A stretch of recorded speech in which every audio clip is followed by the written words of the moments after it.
Hey, Randy Joe here, and this is 1001 Reviews, the series where I plan on listening to and reviewing every single album from the 1001 albums listened to before you die book. And today we're looking at Green Day's 2004 album, American Idiot. American Idiot was released underneath the Reprise label, produced by Rob Cavallo and Green Day, with art direction from Chris Bilheimer, nationality USA, and a running time of 57 minutes and 10 seconds.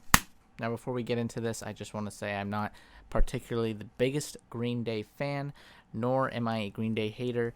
I just consider them to be rather middle ground or mediocre, one would say. However, I've never listened to an entire album, so I'm not going to let any surface level feelings get in the way of how I'm going to feel about this album. Seeing as it is a concept album at an hour long, I am kind of interested to see how they tell a story through punk rock in the early 2000s. Obviously, I know many of the tracks here, so I'm not doing a completely 100% blind reaction. However, many of the tracks I am unfamiliar with. So let's kick it off with the first track, the biggest one on here, American Idiot. Maybe their biggest song ever. Green for Green Day. Very clearly, obviously, with the title track here, and the title, very clearly politically driven against the politics of the time after 9/11 and the Bush administration. And I think that's important to note, as I think much of this album dives into the politics of the time.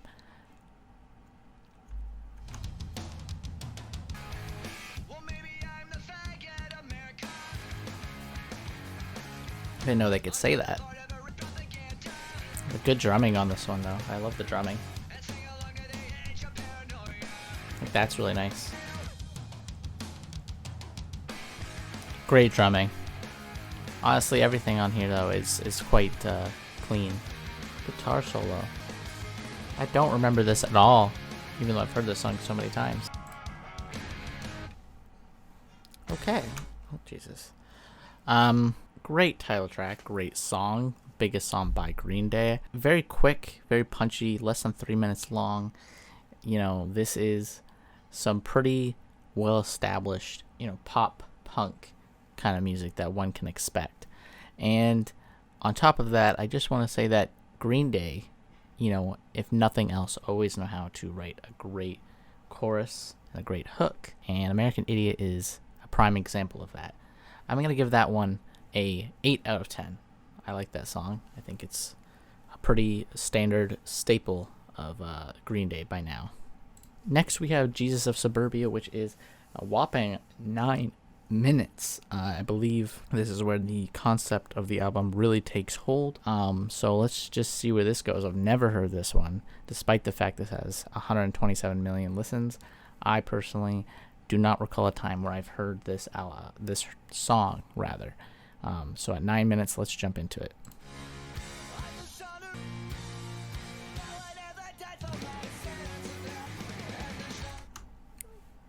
Really enjoying this first part of the song, building up like a Bohemian Rhapsody type style structure here from what I've read. This first part, though, fantastic, well written, interesting character here, an everyday man, really. Good drum solo. This is where the song detours into part 2, City of the Damned.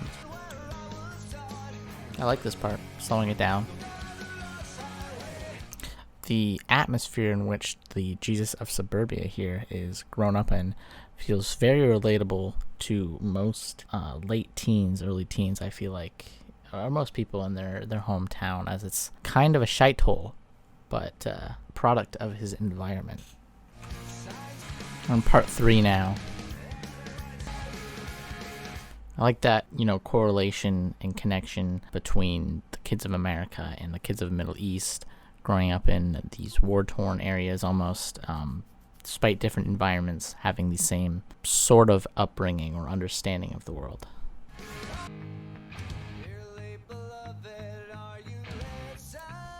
Right into part 4. Smoothly transitions right into it. Gentle. Ding. as a you know, YouTube royalty free type music type beat. I really like the progression of this part of the track, at least. Wow, that was like 5 songs kind of put into one. I can understand the goal here, the Bohemian Rhapsody of punk almost, of pop punk almost, but I don't know if I would say it really pulls it off. I mean, at 9 minutes, it is quite the ask. Bohemian's only about 6.5 minutes, and Paranoid Android by Radiohead, which tackles a similar concept, is also about 6.5 minutes. So a full 9-minute track trying to do the same thing. I don't think they managed to capture it in the same essence. However, it is still a pretty important track in the narrative here. I'd give that one an 8. Give that one an 8 as well. I was going to say 7, but I'd give that an 8. Next, we have Holiday and Boulevard of Broken Dreams. It is 2 songs. Again, melded into one to form an 8-minute track. Is that necessary? I don't personally know, because I haven't heard them back to back, but I know them separately as singles, and I don't really understand why one must connect them. However, let's just jump into it with Holiday and Boulevard of Broken Dreams. I will react to the whole track. Also an incredibly well-known track, kind of dominates the early 2000s. Continuing the narrative of the Jesus of Suburbia here, venturing out on his own into the city, I guess, and all that he sees, and convincing himself this is the life he wants. I guess he's seeing a lot of protesting on the street. Really, I never realized how much I actually enjoy the lyrical content of this track here, especially. Such an iconic bass line. I love that reinforced wording. A lot of political lines here, like Just Cause, specifically tying into the Bush administration, saying they had just cause in going over to Iraq and to fight that war, despite the fact that many felt they didn't. So again, a lot of political lines here being very woven into the story. You know, I am actually going to rate the songs separately.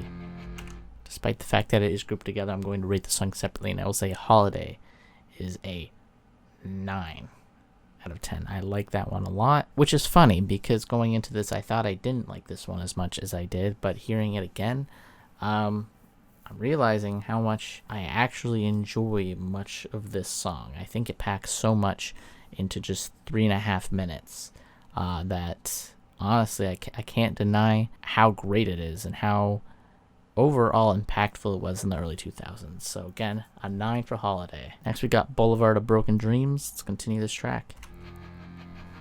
Also an incredibly well-known song. Everyone knows this one. Never realized that this was part of a story, and now knowing that, hearing this, really changes my perspective of it, because this is clearly Jesus talking here about being alone and homeless at this point in the story and trying to make something of himself in this broken environment. He's lonely.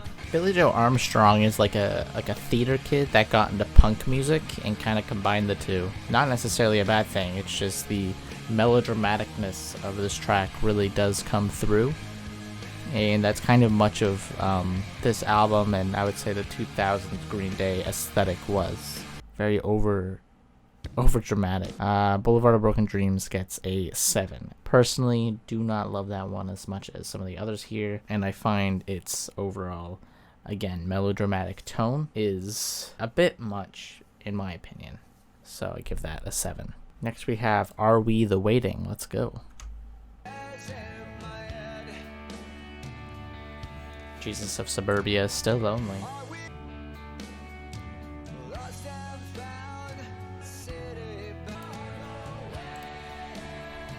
I don't really like that part.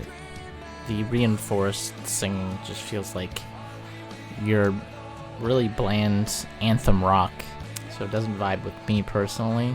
I feel like someone out here in a stadium just kind of chanted. I guess that's the point.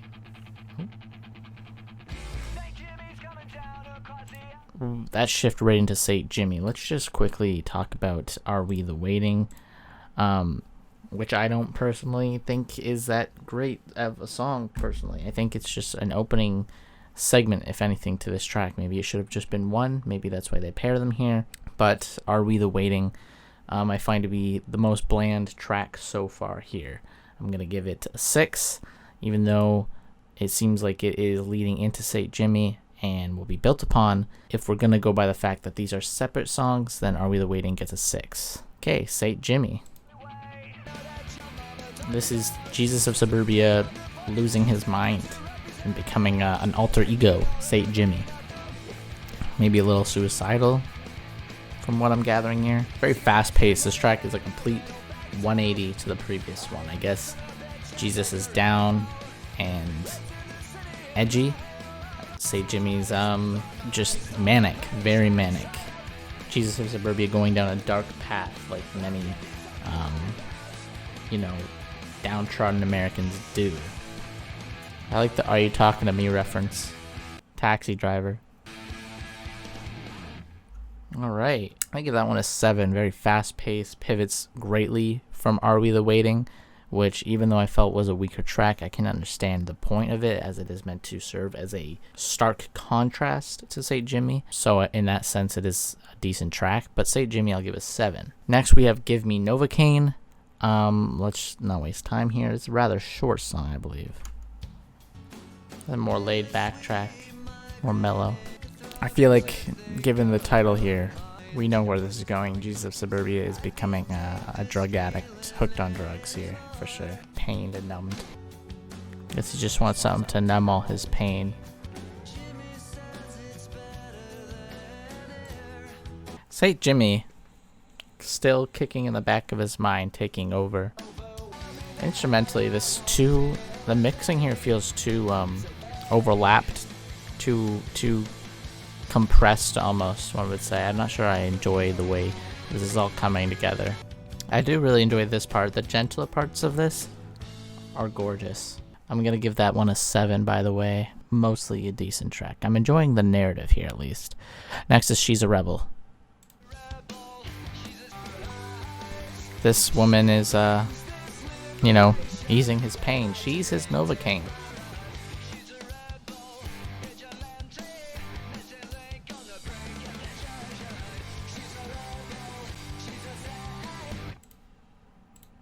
I don't know if it's just me or what here, but the mixing on the latter parts and segments of the album feels very much poorly done. It feels so compressed that I'm not enjoying those segments. However, again, She's a Rebel's pretty great. I don't know. I'd say no, it's not pretty great. It's decent. I still don't think this is necessarily growing on me through and through as an entire album, but I do think the concept here is still quite interesting. I'll give that one a 7 as well. Actually, no, a 6. Next we have Extraordinary Girl. It's again two-parter with Letter Bomb, but separately I will review them. Extraordinary Girl. Start. What the heck? A lo-fi Asian-inspired beat. I don't know what this is, but I'm enjoying it. What's this sample here? Indian-inspired, yeah. Call me crazy, but I like that a lot more than much of what I've heard so far. Continuing the narrative here, Jesus of Suburbia / St. Jimmy, still carrying on about what's her name and how he's fallen in love with her and wants to be with her. And clearly she's got a much sadder, less free-willed side, given the chorus here. Almost her Jesus of Suburbia side. I'm enjoying this track quite a bit. I really like the background there, that rattling, that shaking, whatever that is. A nice addition. Right, ambient outro there. I like that one a lot. I think that one's very telling in the story, as this, rebellious, freewheeled girl has a sadder side, kind of showing that St. Jimmy is in very much the same way, the more rebellious side that she showed here. And despite the fact that she seems that way, she also has her depressive, sad side, much like the Jesus of Suburbia, which kind of reflects on the concept everyone relating and having the same sort of upbringing, and how much of this is something that a lot of people face in the current day, in the upbringing of war times and self-hatred and confusion by their political surroundings. Interesting to note that Jesus of Suburbia is essentially finding out that everyone else has the same sort of feeling and thought process. He's not alone, essentially. I give that one a 8. Next is Letter Bomb. I think this song is from the perspective of, what's her name?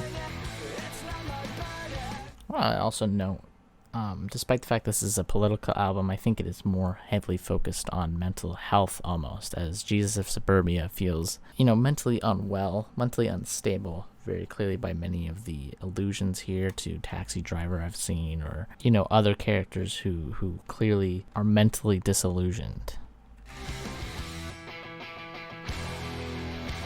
That's quite the outro. Oh. Fucked it.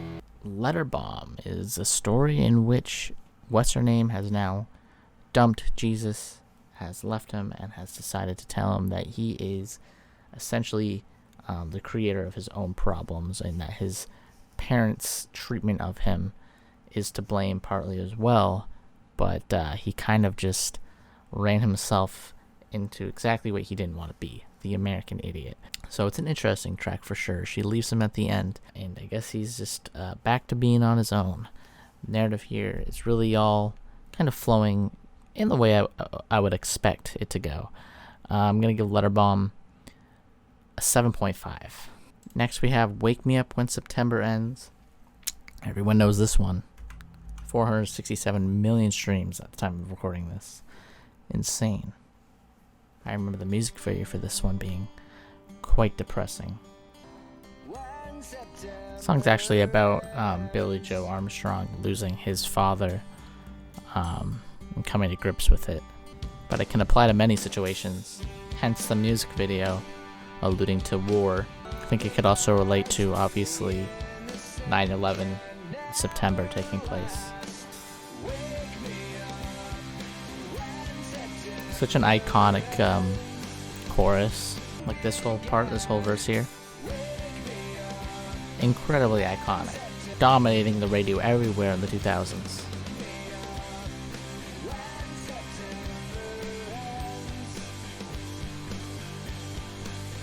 Incredibly depressing track. Even though it's not related to anything with the narrative here, this feels like an essential track. Just in general, love it or hate it, the impact of it is there. Emotionally raw track for the singer here. Again, like I said, whether or not you love or hate this song, you can't deny its cultural impact, especially at the time. I'm gonna go ahead and give this a 9. I'm gonna give that a 9. I was gonna say an 8, but that is a 9 in my opinion. Next we have Homecoming, 9 minutes. Let's not waste time. That's quite the length of a track. I'm gonna save most of my thoughts on the overall album until the end. When Jesus is going back home. An interesting chord progression there. Very sudden decline. Right there. Saint Jimmy, is now dead. Jesus killed him, thankfully, as he's clearly the mentally deranged one. Part 2. I like this part.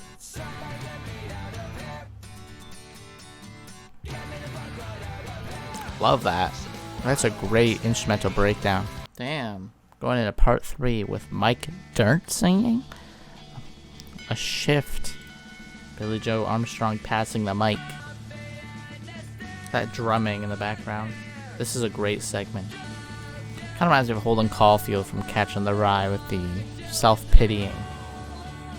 Pity party. Angsty.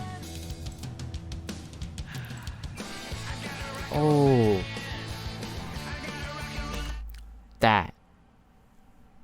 That riff coming back from American Idiot in this climax of the concept album.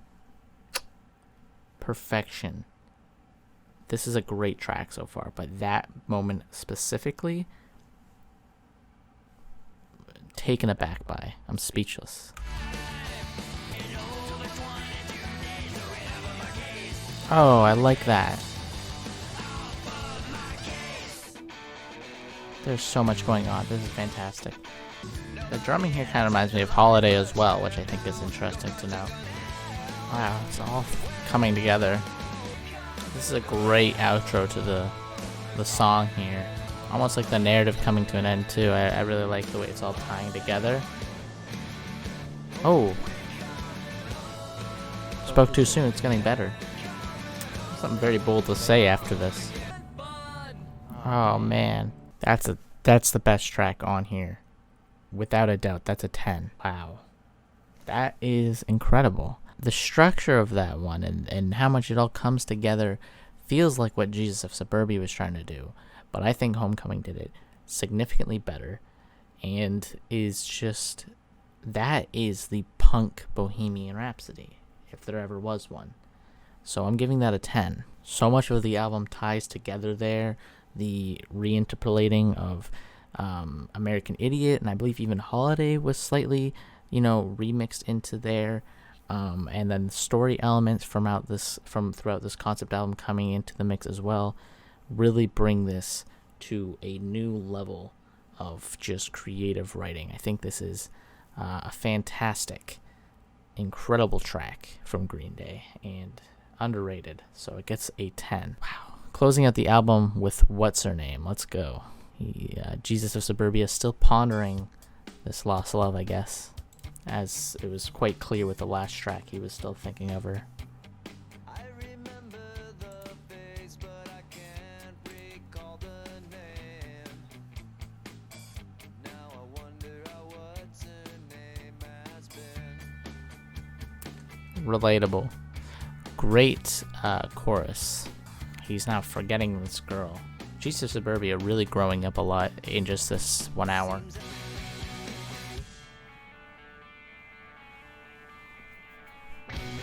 I really like that shifting. Very well produced this track is. Incredibly well produced. One of the best mixed ones I think on here as well. And that's it. What's Her Name really closes things out in a more thought-provoking and almost much more mature view from Jesus here as he looks back and realizes the path he was taking was the wrong one, I think, and almost thankful that he's not with her anymore, but he still thinks of her from time to time as a learning experience. What's Her Name was a good track, and I liked it quite a bit. I give it a 9. I think that one was quite the closer. And so that pretty much does it for the listening portion of the album. Let me just quickly round out my thoughts and say that this album, even though I went into it with some pretty lukewarm expectations, surpassed those. This is a fantastic pop punk album, definitely a staple, one to definitely give a listen to if you are getting into pop punk. And overall too, I just want to mention the fact that this, even though the politics it doesn't get into it, the politics are very surface level here. The concept story here, at least the concept album being told of Jesus who leaves his hometown, becomes homeless, meets a girl, wants to be a rebel, and realizes that essentially being this way is only kind of continuing things in the fashion that he doesn't like, and everything he's against is an interesting story. And I think it's done quite well. If you can sit through it and enjoy that for what it is, you can definitely get a interesting and great concept album here. I personally love everything about that aspect. And also I want to mention the fact that there are some incredible tracks here like Homecoming that are also just pretty much perfect through and through. And again, one last thing, I can't stress this enough, but the cultural impact of this album alone makes it a must listen. I mean, American Idiot on here, Holiday, Boulevard of Broken Dreams, Wake Me Up When September Ends are all just the most, well-established pop punk songs of the 2000s. And I mean, you could not escape these songs no matter where you went. So honestly, those as well really make this thing such an important listen, I think, if you're getting into music, as they're kind of everywhere. It's the influence, I definitely think, is there. So culturally, this is an important album, and conceptually, this is an impressive album. I think the story really is what makes this thing. You know, if it didn't have this great story, I don't think it would be on the same level, much as, for example, The Wall by Pink Floyd, I would say, is not on a high level without the story. But this album, again, is carried by its story. So with that all being said, the album gets a soft rating of 7.8 and a hard rating of 8 out of 10. I would give this an 8 out of 10. Much of this thing is fantastic. So definitely a must listen, and it gets an E for essential. That pretty much does it for this review. Let's go ahead and see what the next album we're listening to is in the 1001 albums to listen to before you die book. Random number generator 1 to 1001. Generate 407, which will be the album. 407 being the album Public Image Limited by Public Image Limited, the self-titled. And that pretty much does it for the review. If you like this video, please hit like and subscribe if you want to follow along and listening to every single album from the 1001 albums to listen to before you die book. And as always, my name is Randy Joe, and I'm signing off.